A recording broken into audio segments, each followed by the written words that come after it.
Greetings, family, and welcome to another episode of Ask Dr. Mumbi. My name is Dr. mumbi.seraki. How you doing? How's everything going?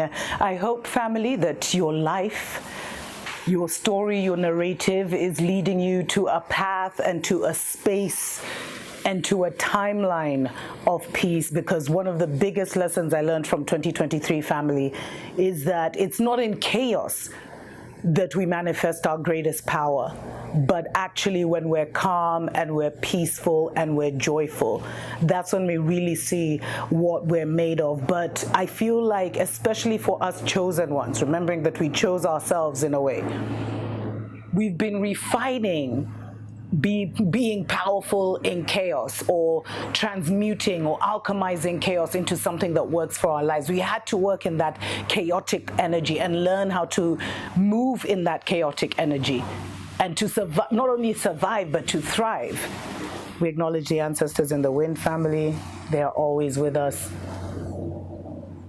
But now, because we've transitioned into spiritual time, it is more important for us. We're now in creative time, family.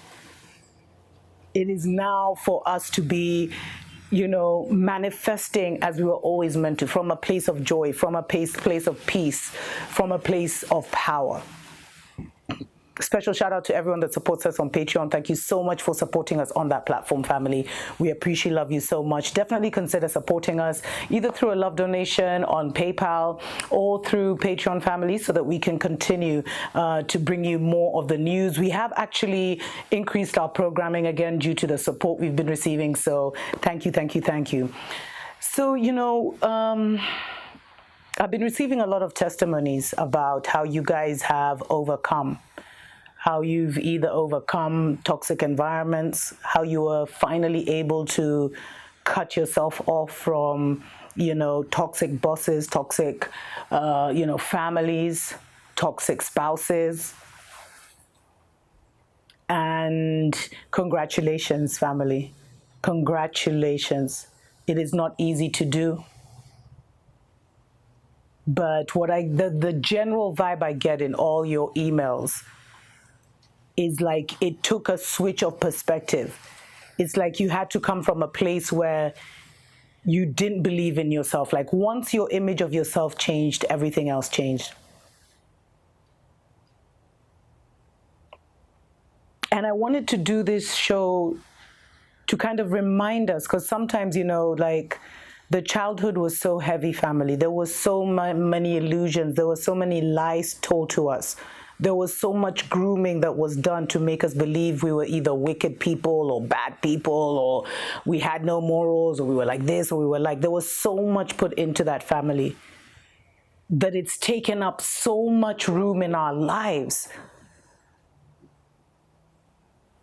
and blocked any kind of us really knowing who we are until such a time as this, because there is a miraculous grace to release, to purge a lot of this and jump into different timelines. But I thought, as a reminder, I would talk today about, were you the one they sacrificed? Just so that you can know that you're not going crazy, that the voices in your head were actually the voices of God, the Most High, or your guardian angels, and that you were never dreaming, like they were as wicked as they said.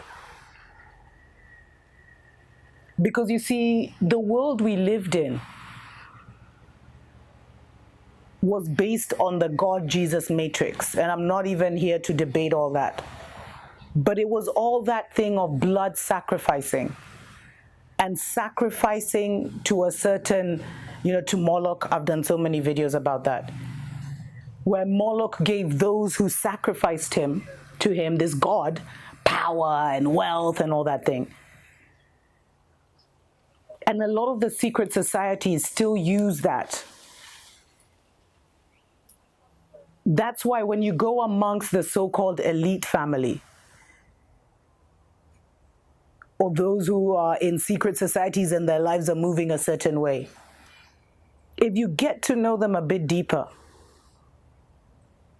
you'll see that they have caged either one of their children's destinies, one of their siblings' destinies. Somebody's destiny somewhere has been changed so that they could prosper. If you look at a lot of the politicians, even here in Kenya, take like the top 5 to 10,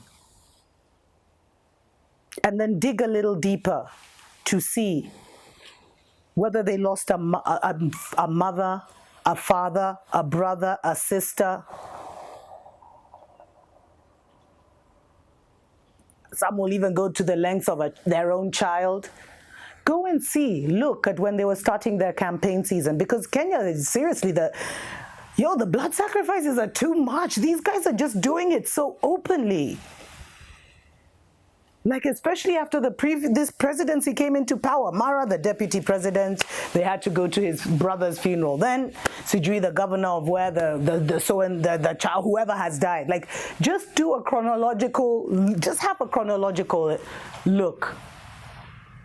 Or if you get to know those families closer, there's always one, always the most gifted one, who has either gone heavily into alcoholism, who is depressed,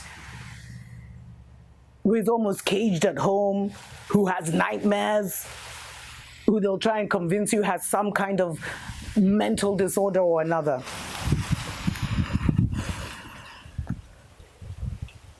We acknowledge the ancestors in the wind.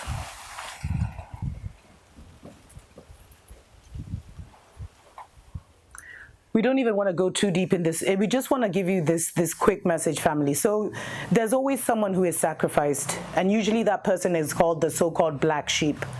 The person who is sacrificed by the family is usually the one with the most potential. And in this season, because we were coming, a lot of us were invited, especially now, a lot of us who are from the motherland, who have followed these bloodlines since the beginning, like Mobi and Agikoyo and all that. We were invited by certain bloodlines. And it was an agreement. So now this may be for the spiritually adept. If I'm losing you here, I'm sorry. But there was an agreement between our galactic families or our cosmic families or, angelic families and these earthly families in terms of the holders or the keepers of the bloodline in this particular time. Remembering that Earth has been here for millions of years. Time is also an illusion. Stories for other days. And so it was like, okay, because we needed to come through certain bloodlines that went the furthest back. And so a lot of these bloodlines that went the furthest back were able to survive in the golden ages and then the so-called dark ages. And so while now in the dark ages, it was darker witches, let's say that, or more wicked incarnations of the bloodline that were coming, more lower vibing. In a season past, it had been angels, it had been gods and goddesses, it had been, ascended masters, high vibing beings. And so for them to get access to all those codes so that they could become superhuman in a lifetime, they now had to come into agreements with a lot of these bloodlines that had fallen from so-called grace. And it was an exchange. You get to come in, but in return, you clean up our bloodline. A lot of us came in cloaked. I swear, this could be a special message from the great mothers, I swear. A lot of us came cloaked, but we had a certain light, and we came during certain auspicious seasons where when these people went to their juju man or they went to their astrologers, they were told that a special child has come. And the special child has so much value.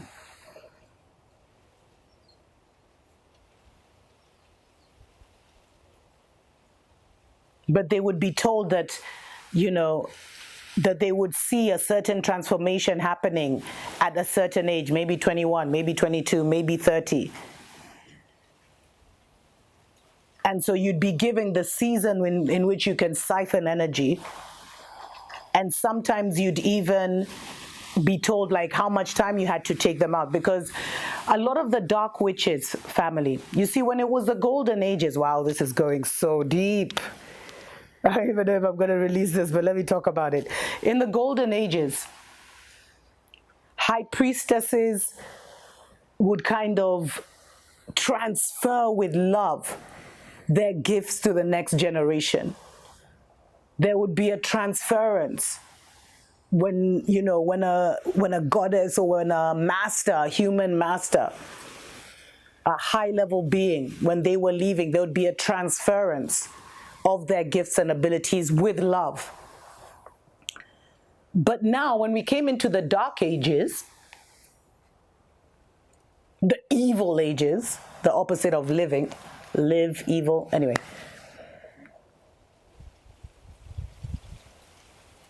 You acknowledge the ancestors in the wind. A lot of witches started killing each other for gifts. So if you were a witch and you took out another witch, you would literally absorb that person's soul and inherit all their gifts. That's why the witches of the past were so feared. And that's why whenever they saw a specially gifted child, they were immediately thinking, I need a sacrifice, I need to siphon, first of all, by shattering the chakras, through abuse, through traumatization. So you traumatize my first eye by exposing me to violence. You traumatize my root chakra by making me always feel like we don't have enough money, we don't have enough this, we're running out, we may not have food, like just by always keeping me worried, grooming me to have a lack mindset. You shatter my sacral, which is my life force, which is my connection to the Most High, through sexual trauma, through early sexualization, so that instead of harnessing and learning how to harness my soul, sexual, raw power, it's just bleeding, it's just leaking from me. So they did not go to all these troubles, first of all, to lose, because the fact that we're all here, the fact that you're here means whoever was against you has lost. But they were going this because in their tradition, in the world that they were living in,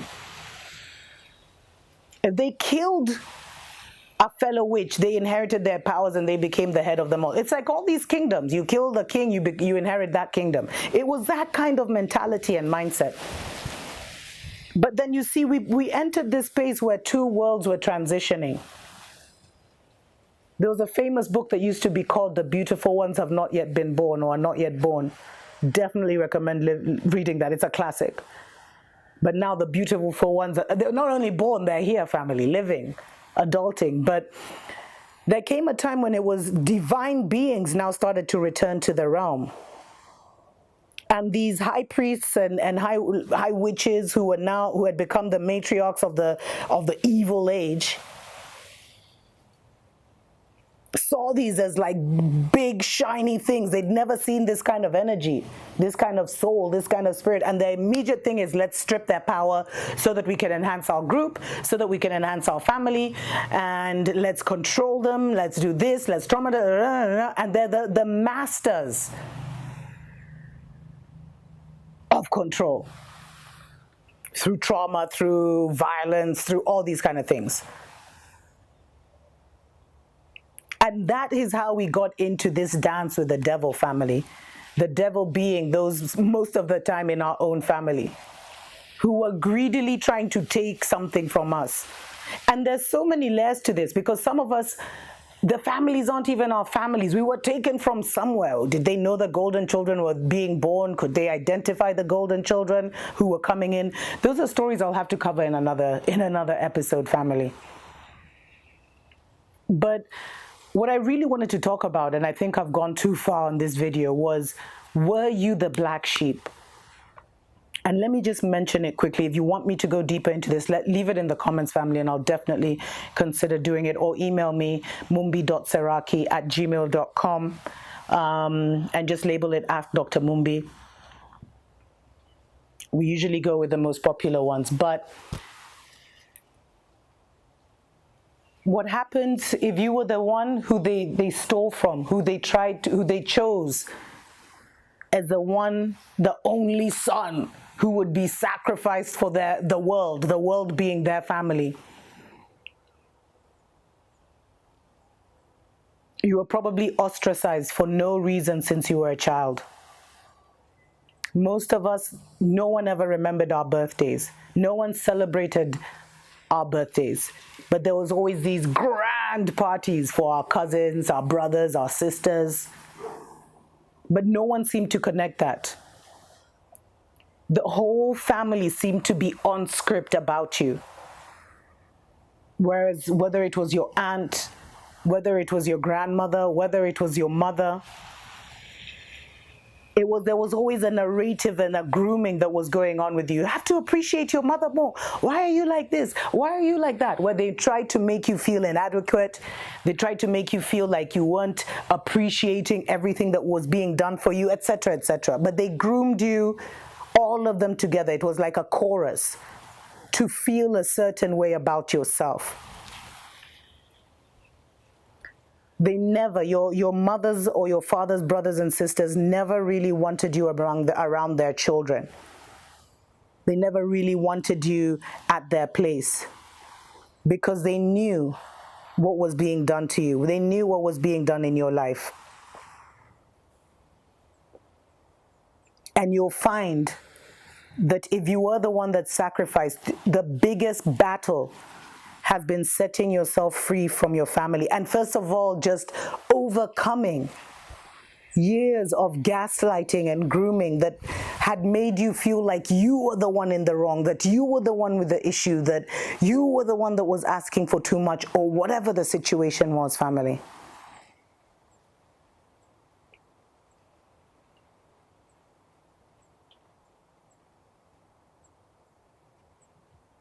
But like you've been so, I won't say delayed, because we're getting back all the years that whatever lost to us, family.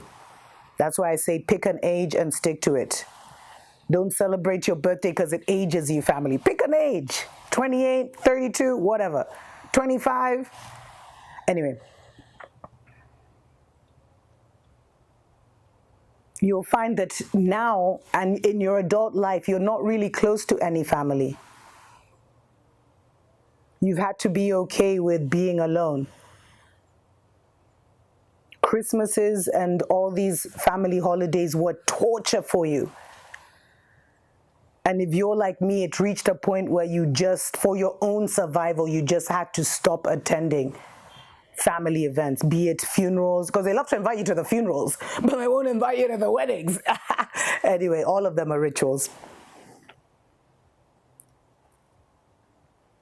And how you've just been running for your peace. You didn't even want that much. You weren't even at war with them.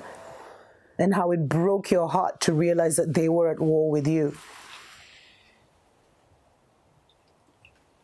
How it broke your heart and you almost didn't want to believe it when you were told they were the ones who were trying to take you out.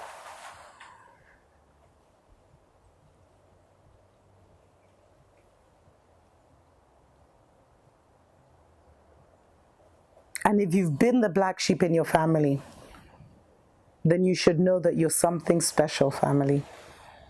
You're something special that they have never seen. And the only reason you went through that is because, number one, that was the only way for us to come in and to be able to access ancient codes, ancient powers, ancient abilities. We have to have certain bloodlines. That was inescapable. As I always talk, this turning of the ages, there were millions and millions of souls wanting to come in, especially because a lot of souls have gotten stuck in perpetual return. Maybe that's something I'll talk about. I was watching this Indian guru talk about how 1 billion souls had to be born so you could be here. There's a lot of you where that is true. Like that was the only way in, family. Because there's a line to get into Mama Earth, especially at this time. Because, transitioning from chaos to peace, from chaotic energy to peaceful energy, and mastering both is going to give some of us chosen ones incredible, capabilities that cannot be given just like that. It's something, it's like a badge. I don't even want to say a badge of honor, but it's, for some of us, it's like you've graduated from the PhD level and then now you're coming for a postgraduate course. That's why so many ascended masters are here, to gather this information once again, because every age is different.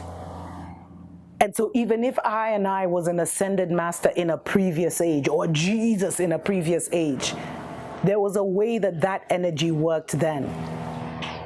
And I can use that knowledge, but I'll still, to help me kind of navigate what's going on, or to know what's going on. But I'll have to master the energy of this age. And that's what a lot of us have been doing. That's why a lot of us even chose to have all the things done to us, because as a Bantu people, as an Agikoyo, we know that this is not our first life. We have reincarnated many times. That's why me as Mumbi, I am Mumbi. My grandmother was Mumbi. Her grandmother was Mumbi. All the way down to the first Mumbi. This is to forever remind us that we are a reincarnating people.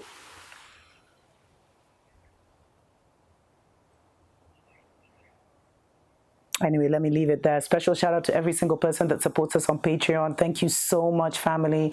You guys have been the ones who have enabled us to go, I think now it's 2-3 years strong, without any support from YouTube. Definitely consider sending us a love donation, and special shout out to our ancestors.